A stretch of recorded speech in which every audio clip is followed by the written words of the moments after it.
Well, it might all be on the page, but nonetheless, what has been your biggest challenge?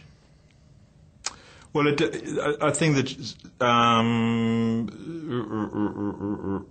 well, probably Little Fish in One Way was a huge challenge for me.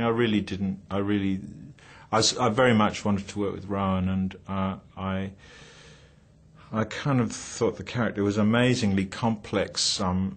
A gay man who's a rugby league star and a sort of heroin addict. I thought, well, that's like a really kind of fascinating, complex character, and how do I, So I was very attracted to trying to understand that human being. I think anyone Do you think you nailed it?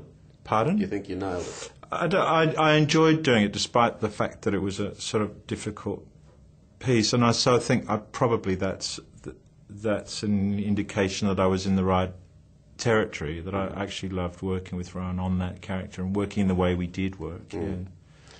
So, what is the secret of being, apparently, such a grounded person in such a narcissistic industry?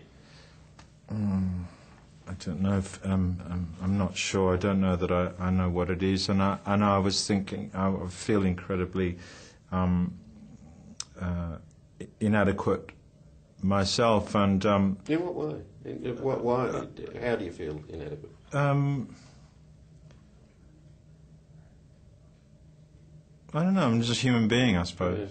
I think we all do, don't we? And maybe we don't like to show it. And I'm learning and getting things wrong. I love my kids, but bringing up kids is difficult, and remaining open to them and trying to help guide them. And so since the two of them have just moved through their teen years, I'd say perhaps that's right. Well, I think that is correct. That has been the big challenge in my life. Absolutely, Katrina and I bringing up Harry and Holly, and they're just wonderful people. But it keeps you on your toes and makes you feel inadequate as well. They've got a great way of making you feel inadequate. Yeah. You've described the work of an actor at its best as noble. How is it noble? I suppose I think the reason I said that, and it's felt, but it was to do with this whole sense of celebrity, and I was thinking, well, what is it about? What is it? Why am I an actor? And what is it about acting that I love? And what is it that I am doing? And what is it that we do? Why do we do what we do? Is it just about self-aggrandizement? Is it about just dressing up and having fun? Is there something else going on here?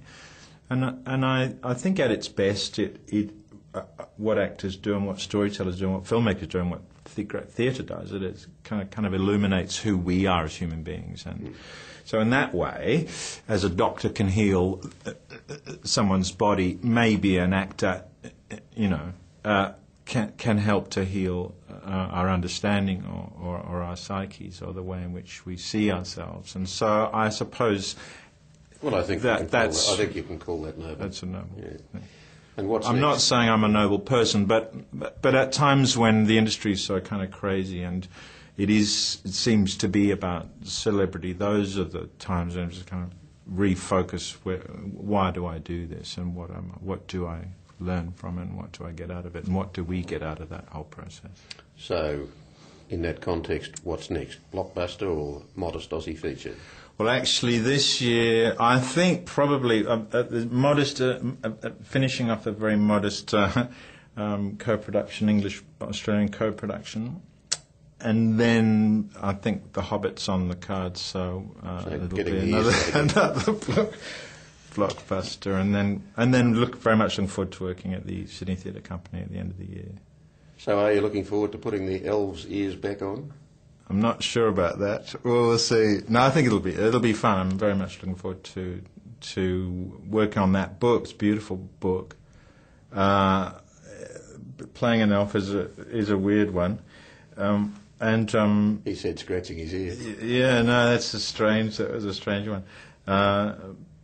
But Guillermo del Toro directing, I'm very excited about working with him. I think he's a huge talent. So that'll be fun. But I don't even know anything about that. They won't tell me. So well, good luck. Hopefully find out soon. Hugo Weaving, thanks very much for talking with us. Thank you.